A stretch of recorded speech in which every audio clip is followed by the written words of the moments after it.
We're gonna be burning these two welding rods at 90 amps to see which one throws more sparks. A lot of people will say that this one throws a lot more sparks.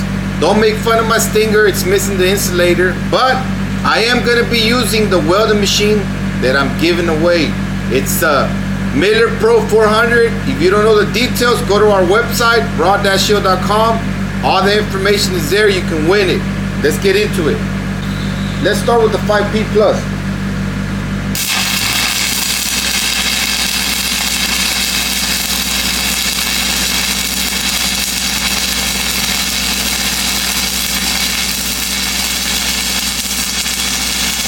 The arc is pretty consistent, very smooth, no problems whatsoever. Let's try the red shit now.